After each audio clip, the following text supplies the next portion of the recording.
Meus irmãos, Deus ele cria um cenário, ele vem lá na frente, né? Na verdade, o Senhor enxerga onde nós não fazemos ideia, temos noção dos desdobramentos das situações que se apresentam e às vezes situação de destruição, mas nós não enxergamos. Ele consegue ver a jogada, né? E aqui eu estou fazendo uma alusão a um jogo de tabuleiro, um xadrez. Quem joga xadrez talvez entenda. Ele consegue ver vários lances à frente, várias jogadas à frente, e ele sabe muito bem quais são as estratégias ardilosas de Satanás para a destruição daqueles que são seu povo, né? Daqueles que ele tem por seus. Quando o inimigo ele levanta o coração, ele suscita no coração de um homem chamado Ramã, lá no livro de Esther, um homem que era influente, tinha uma influência perante o rei, né? O rei Xerxes, o Assuero. Esse homem ele tinha o intuito de destruir o povo de Israel porque ele tinha muita raiva de um dos hebreus, que era Mardoqueu, tio de Esther, e por isso ele decidiu, talvez com certeza incitado por Satanás, destruir o povo de Deus. O Senhor ele coloca Esther dentro do reino. Deus ele põe Esther estrategicamente como rainha. Mas Esther ela fica receosa. Ela fica muito receosa acerca de entrar na presença do rei, porque havia um tempo determinado, não era o momento de entrar na presença do rei. E se a pessoa ela entrasse na presença do rei, não fosse autorizada a chegar diante do rei, poderia ser morta. E isso gera nela um certo medo, e ela fica receosa de suplicar ao rei em prol do seu povo, que vale lembrar, né? Havia um decreto real, né? Por conta da influência desse Amã. Ele chegou para o rei e falou: olha, tem um povo aí, que é o povo dos judeus, os hebreus, estão espalhados na tua terra, eles não cumprem as tuas leis, eles servem o Deus deles, eles fazem tudo aquilo que o Deus deles ordena. E ele vai e faz a cabeça do rei, o rei faz um edito para executar o povo, os hebreus. Então Esther ela tinha que entrar na presença do rei para poder tentar um novo edito, já visto que aquele edito do rei Assuero não podia ser revogado. E ela fica receosa.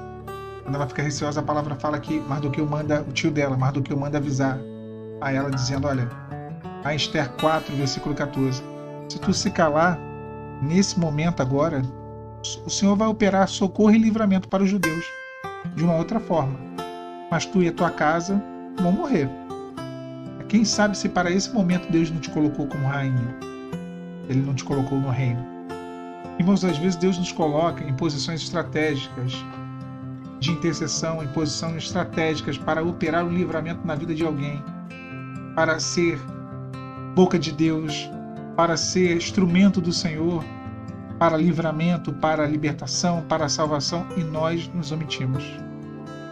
E nós nos escondemos, como Saul, quando foi chamado a ser rei, né, que se escondeu atrás das bagagens. Esther, se tivesse bagagem, ela certamente se esconderia. Mas a pergunta do tio dela, de Mardoqueu, foi essa: de tudo tu se calar, se você não falar, se você não chegar diante do rei e suplicar a ele, Deus vai operar livramento de outra forma, mas você e a sua casa vão perecer. Quem sabe se você não foi colocado?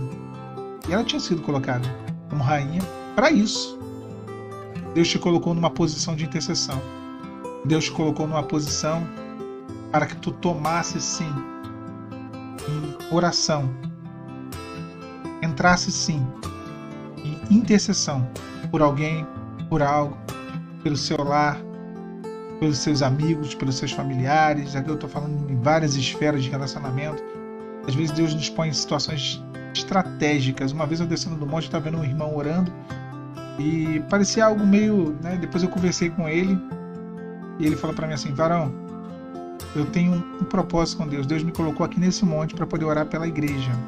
Uma igreja que fica dentro de uma comunidade, tem muitos jovens ali que estão sendo alcançados. Se eu me calar, a palavra que o Espírito Santo ministrou no meu coração é aquele de Esther, aquela palavra de Esther, onde o Senhor ele dizia: olha, se de todo te calares, né, Deus vai operar a salvação de outra forma, mas você perecerá. Então ele entendera isso. Devemos entender isso. Irmãos, Esther é um nome que significa estrela. na língua persa, também significa estrela. Estrela é um astro, está ali no céu, exaltado, todo mundo olha, todo mundo vê, brilha à vista de todos. Mas o nome hebraico para Esther significava Hadassa, ou Hadassa, que é um nome, tem um simbolismo de uma planta chamada murta. Uma planta simples, em contraste com a estrela, o nome persa Esther, que é estrela.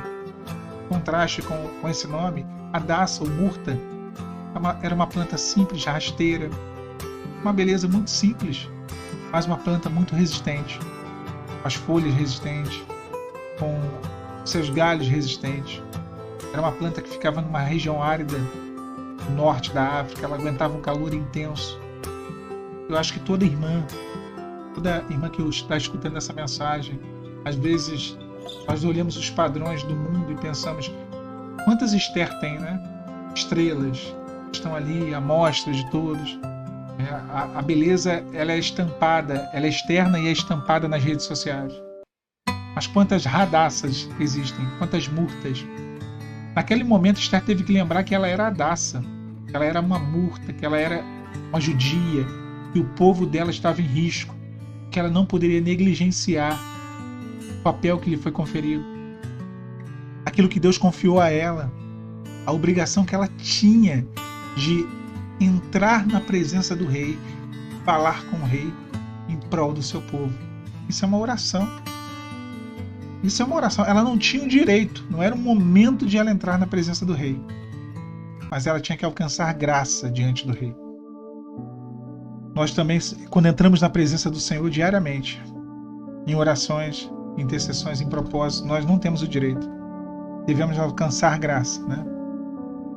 Se de todo te calares, Deus ele vai operar a salvação de outra forma. Deus ele cumpre os seus desígnios, nenhum dos seus planos pode ser frustrado. Porém, você e sua casa perecerá. Está claro, irmãos, o nosso papel? Está claro o teu papel? Não seja estrela, seja murta, mirta, resistente, uma serva que suporta a dor, que suporta o sofrimento, e entende que foi colocada numa posição estratégica por Deus para que houvesse um livramento, para que houvesse a salvação, para que houvesse um milagre do Senhor. É isso que Deus faz. Foi necessário Mardoqueu lembrar qual era o papel de Esther naquele lugar, porque ela estava naquela posição. Ela temeu, naquele momento ela temeu. Talvez hoje você tema. Tamanha responsabilidade, ser posta como coluna do seu lar, da sua casa, da sua família, dos seus familiares. Talvez hoje você tema, mas o Deus que colocou ela lá deu a ela condições e, sobretudo, deu a ela graça para que ela alcançasse o favor em relação à sua súplica. O decreto do rei não foi revogado, mas foi dado ordem para que todos que quisessem pudessem pegar em armas no dia que foi determinado. No dia que foi determinado para que o povo judeu fosse exterminado. O rei Assuero, ele, ouvindo a súplica de Esther, ele deu ordem para que todos pegassem arma e lutassem. Está claro isso? Deus não vai vencer a sua batalha, como eu falei esses dias, né? É uma ação conjunta. Ele não vai vencer pela força do seu poder, mas ele vai vencer pela nossa fraqueza. Você vai ter que também lutar. O rei ele não deu um decreto, ele não revogou o decreto. Não podia ser revogado segundo a lei dos medos e dos persas. Não podia ser revogado. A lei persa não permitia. Mas o que ele fez? Ele fez um outro decreto, permitindo com que os judeus pegassem armas e lutassem pelas suas famílias. Está claro isso? Esse é o decreto de Deus. Existe um decreto de juízo que não será revogado. Existe um decreto de destruição que não será desfeito. Mas existe um decreto divino para que você lute. E Deus te dará graça. E através dessa luta, Ele te dará a vitória. Que o Senhor nos abençoe nessa noite. Te abençoe. A paz do Senhor Jesus.